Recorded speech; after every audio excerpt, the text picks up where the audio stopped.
Assalamualaikum warahmatullahi wabarakatuh. Baiklah, di sini saya akan membuat video laporan praktikum mata kuliah pemrograman framework pada pertemuan ke-11, yaitu mengenai pembahasan pembuatan pagination, filter, serta search untuk beberapa CRUD yang ada di project Bina Desa saya, yaitu saya akan membuat pagination, search, serta filter untuk CRUD warga, CRUD user, kemudian permohonan surat, kemudian untuk jenis surat.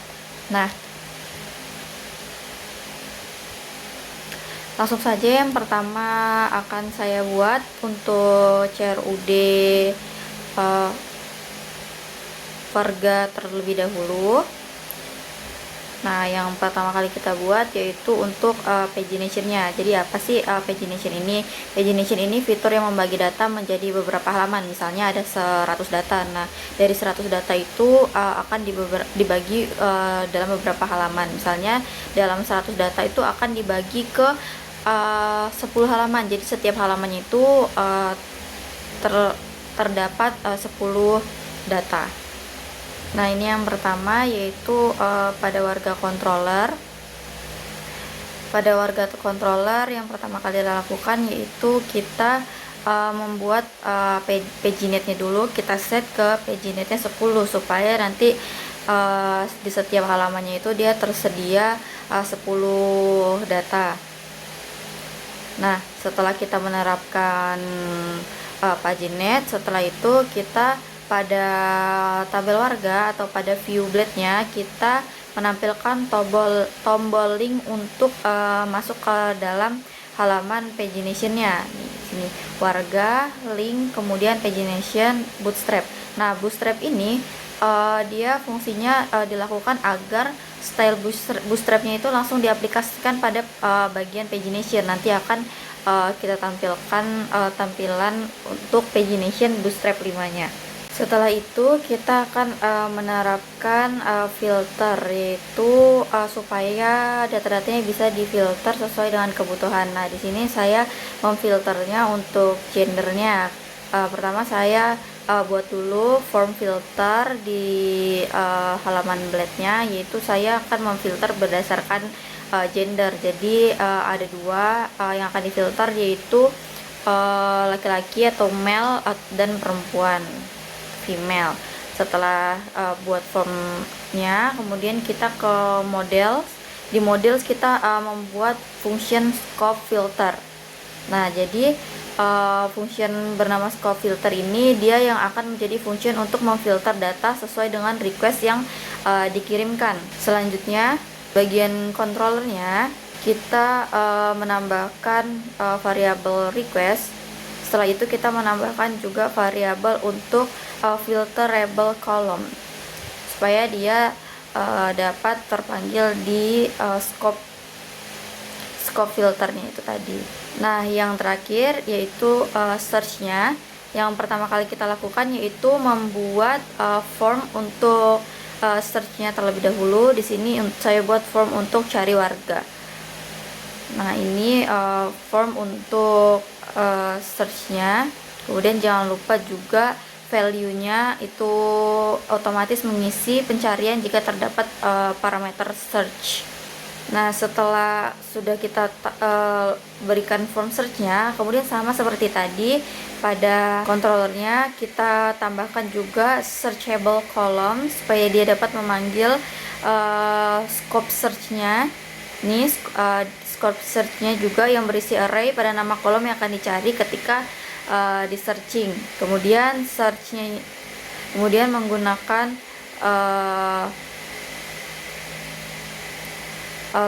parameter like yang menjadi query untuk melakukan sebuah pencarian.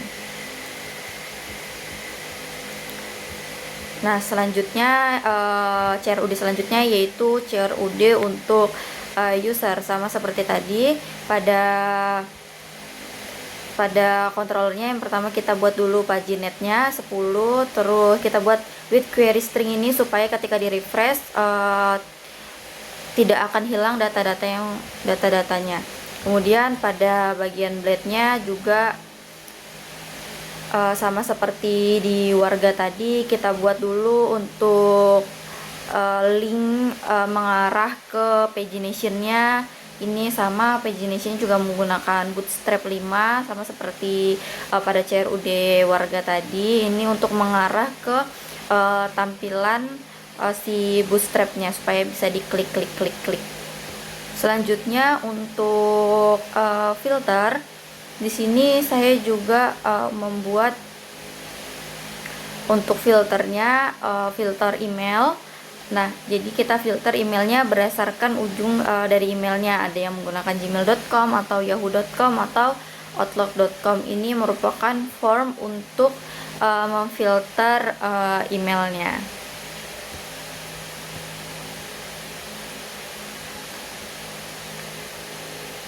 Kemudian setelah kita selesai membuat filter untuk form untuk filternya, sama seperti tadi, kita juga membuat function scope filter yang gunanya untuk menjadi function untuk memfilter data-data sesuai request yang sudah kita masukkan tadi seperti email atau Yahoo.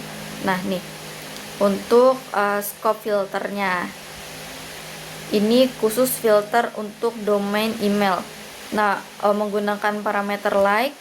Kemudian pada user controllernya juga jangan lupa kita buat variabel untuk requestnya, dan untuk with query stringnya ini juga kita buat supaya nanti kalau kita refresh data-data yang sudah kita filter itu tidak kembali lagi, tidak hilang.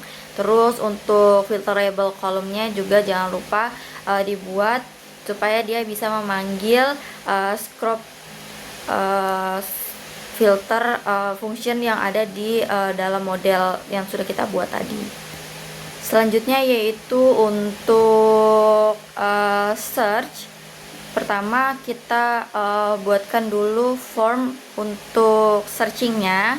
Ini sama seperti CRUD yang sebelumnya, kita buatkan dulu form untuk searchnya. Kemudian value-nya juga jangan lupa, karena di value itu untuk kita memanggil perintah apa yang kita akan search. Kemudian pada model usernya juga jangan lupa kita tambahkan untuk function scope search. Ini kita sudah membuat scope search. Selanjutnya yaitu CRUD untuk permohonan surat. Nah, sama seperti yang sebelum-sebelumnya juga di dalam controllernya jangan lupa kita terapkan pagination-nya. Terus kita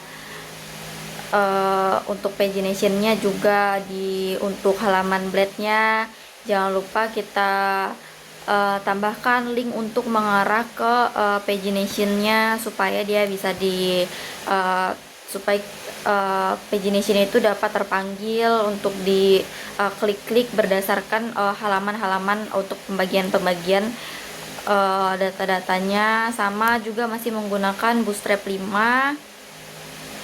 Setelah itu untuk filternya juga di sini saya sudah membuatkan form untuk filternya. Di sini form filternya itu ada 3, yaitu berdasarkan status dari permohonan. Ada pending, selesai, kemudian ada ditolak. Jadi kalau misalnya kita memfilter permohonannya di pending, nanti keluar permohonan-permohonan yang di pending, kemudian yang selesai juga sama seperti itu, kemudian yang ditolak juga sama seperti itu. Nah, setelah kita membuat form untuk filternya, pada modelnya juga kita tambahkan function untuk scope filternya supaya dia dapat memfilter data-data yang kita miliki.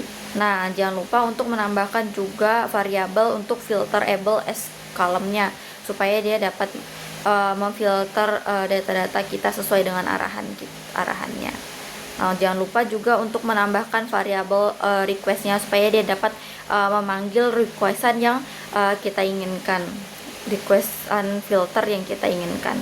Nah, di sini saya tadinya menggunakan filter untuk jenis surat juga, cuman karena kalau misalnya dia memfilter secara dua gitu, pada proyek saya dia tidak mau terpanggil. Jadi saya memakai satu filter aja, yaitu untuk filter status dari permohonannya. Nah, setelah filter, selanjutnya yaitu kita buat juga untuk search-nya. Nah, untuk search-nya sama seperti tadi, pada halaman blade-nya kita buatkan dulu form untuk search-nya supaya kita bisa memanggil atau kita bisa menggunakan form search-nya. Itu di situ search-nya value-nya request, supaya apa yang kita search itu nanti dia mau terpanggil. Nah, setelah itu jangan lupa juga pada modelnya kita buatkan juga function untuk scope search-nya supaya dia dapat terjalan search-nya. Kemudian juga menggunakan variable like untuk men-search data-data yang kita miliki. Nah, selanjutnya yaitu untuk CRUD jenis surat, sama seperti tadi, awalnya pada jenis controller kita tambahkan dulu paginate-nya tetap 10. Kemudian setelah kita menambahkan paginate-nya 10, saya juga menggunakan with query string agar ketika halaman tersebut di refresh, itu data-datanya itu tidak hilang. Ada halaman blade-nya juga, jangan lupa kita untuk menambahkan link untuk mengarahkan ke paginate-nya. Nih, untuk variabel jenis surat dia mengarah ke link pagination bootstrap 5 sama seperti sebelum-sebelumnya. Kemudian setelah kita menambahkan pagination, kita juga akan menambahkan filter. Nah, di sini saya sudah membuat form untuk filternya. Di sini saya untuk jenis surat saya filter berdasarkan kodenya. Jadi ketika kita memfilter kode segini, nanti yang keluar akan kodenya itu. Kemudian pada model jenis suratnya juga kita membuat function scope filter juga. Nah, setelah kita membuat function scope filter, jangan lupa kita menambahkan variabel untuk requestnya supaya dia dapat tereksekusi, karena tadi pada model scope filter juga kita kan memanggil request. Nah, setelah itu jangan lupa juga untuk variabel filter label kolomnya juga ditambahkan. Nah, setelah kita sudah membuat filter, selanjutnya yaitu kita membuat form untuk search-nya. Nah, di sini saya sudah membuat form untuk search-nya, jangan lupa sama seperti sebelum-sebelumnya. Nah, setelah kita membuat form untuk search, kita juga menambahkan variabel untuk searchable column supaya dia nanti terpanggil juga. Nah, untuk di modelnya juga kita jangan lupa untuk membuat function scope filternya, scope searchnya. Nah, ini di jenis surat controller, di sini sudah ada searchable column. Nah, setelah selesai semuanya, jangan lupa kita untuk mengcommit dan mempush project yang sudah kita buat agar projectnya tidak hilang dan bisa kita buka lagi nanti di lab ketika kita praktikum. Yang pertama kita git add dulu, jangan lupa untuk menyimpan perubahan atau menandai bahwa di setiap file itu sudah dimodified. Kemudian mengcommit juga, di sini saya kasih label tugas 11 selesai. Nah, kita tunggu aja sampai pengkomitan selesai. Jika pengkomitan sudah selesai, jangan lupa untuk kita push. Kita tunggu saja. Sebelum kita push, kebiasaan saya sebelum saya mempush, saya cek dulu log atau aktivitas dari komitannya. Apakah yang saya komit tadi sudah tersimpan atau belum. Kalau misalnya sudah tersimpan, nih sudah ada tugas 11 selesai, maka langkah selanjutnya itu langsung saja saya push project yang sudah saya buat, supaya nanti ketika ada apa-apa di laptop saya atau di PC saya punya backupannya. Nih, langsung saja kita tunggu. Nah, sudah. Udah kita push juga, udah selesai. Nah, setelah kita push tadi, di sini saya coba untuk buka di URL project Bina Desa saya. Kita cek apakah sudah tersimpan atau sudah tersedia perubahan-perubahan atau pagination, search, serta filter yang saya buat tadi. Nah, langsung saja. Yang pertama ini untuk filter all gendernya. Nah, di sini udah ada button filternya, kemudian ada searchnya juga untuk form searchnya.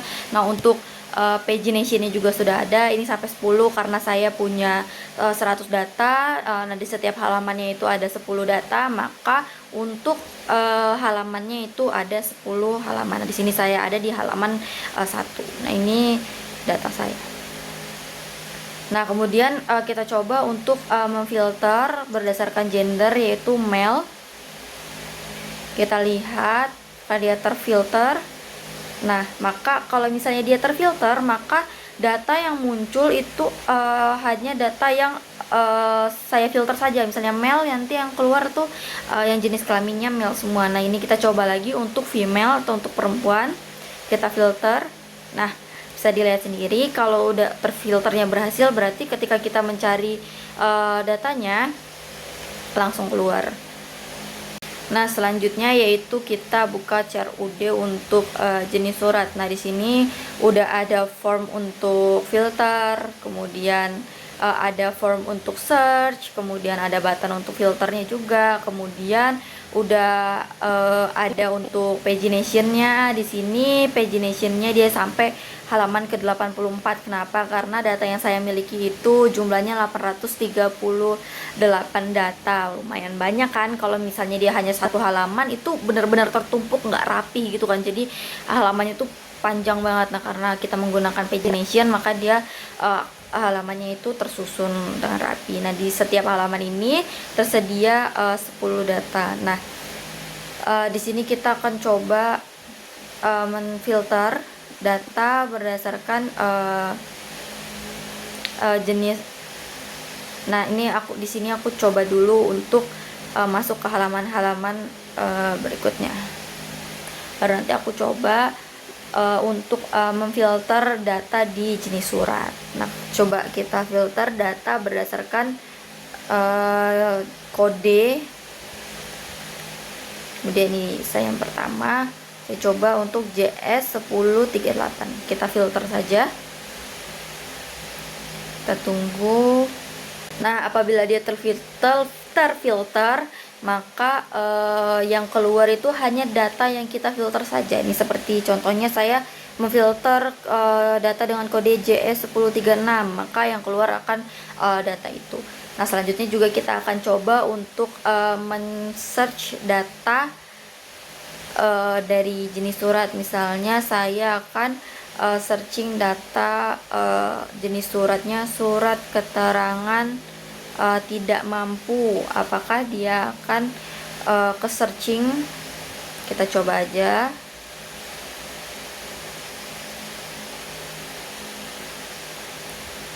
Nah, ketika dia berhasil ke search juga, maka data-data yang muncul itu hanya data-data dengan jenis surat keterangan tidak mampu.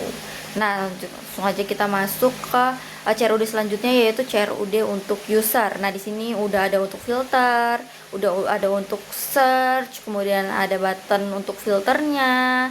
Nah, di sini udah ada data-datanya. Nah, kemudian di sini juga udah ada paginationnya sampai halaman ke 102, karena di sini data saya ada 1020. Lumayan banyak banget. Setiap satu halaman itu terdapat 10 data. Nah, di sini kita coba untuk memfilter. Oh ya, di sini karena dari seedingnya itu auto, jadi dia tidak ada seeding yang ujung emailnya itu gmail.com atau yahoo.com. Jadi saya tidak bisa mencobakannya. Tetapi ketika nanti saya menambahkan data user ujungnya email.com atau yahoo.com, dia dapat terfilter menggunakan form filter ini. Nah, kita coba aja untuk search. Di sini saya akan search berdasarkan nama email. Saya masukkan nama emailnya misalnya agusdi@pcr.ac.id, maka dia akan ke search.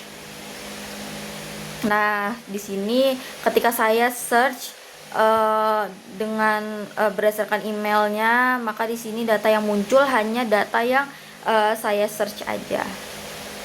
Kemudian yang terakhir yaitu untuk data permohonan. Nah, di sini di data permohonan juga udah ada untuk filter statusnya, udah ada untuk searchnya. Kemudian di sini sudah ada data-datanya. Kemudian paginationnya juga sudah ada. Untuk halamannya ada 10 karena data saya itu ada 100. Jadi setiap satu halaman itu sama seperti sebelumnya, hanya tersedia 10 data. Nah, di sini untuk filternya yaitu berdasarkan statusnya, yaitu ditolak atau diterima atau dipending, sama seperti tadi. Karena dari seedingnya otomatis statusnya ditolak. Jadi saya tidak bisa mencoba. Tetapi kalau misalnya saya menambahkan sebuah data baru dengan statusnya yang lain, itu bisa saya filter. Nah, di sini saya ingin coba aja untuk search berdasarkan dari nomor pengajuan. Di sini saya mau masukkan nomor pengajuannya PM012. Nah, kalau misalnya berhasil, dia akan hanya menampilkan data dengan nomor pengajuan PM12. Nah, ini berarti berhasil karena data yang ditampilkan hanya data yang saya search aja. Nah, kemudian saya di sini akan mengirimkan atau mempull project saya ke server Always Data. Nah, langsung saja kita masuk ke remote access. Kemudian kita masuk ke terminal yang ada di Always Data. Setelah itu kita bisa masuk aja login ke server kita. Sini server saya Putri PCR. Kemudian saya masukin aja password saya. Sini passwordnya nggak kelihatan, jadi harus hati-hati ketika kita mau login. Nah, ini saya sudah berhasil login. Kemudian saya masuk ke dalam direktori www. Setelah saya masuk ke dalam direktori www, kemudian saya masuk lagi ke dalam direktori dari project saya, yaitu layanan mandiri dan surat GUES. Setelah itu kita git pull supaya dia terbaca, supaya dia terupdate. Nah, ini setelah saya berhasil untuk git pull. Nah, setelah saya berhasil untuk git pull, maka langsung saja kita buka di web atau di sites-nya, yaitu Putri PCR Always Data. Nah, ini sudah kita sudah masuk ke dalam project saya. Mungkin hanya itu penjelasan mengenai progress project saya di pertemuan ke-11 ini. Apabila ada salah-salah kata atau kekurangan dalam video penjelasan saya, mohon dimaafkan. Saya akhiri, wabillahi taufiq wal hidayah. Wassalamualaikum warahmatullahi wabarakatuh.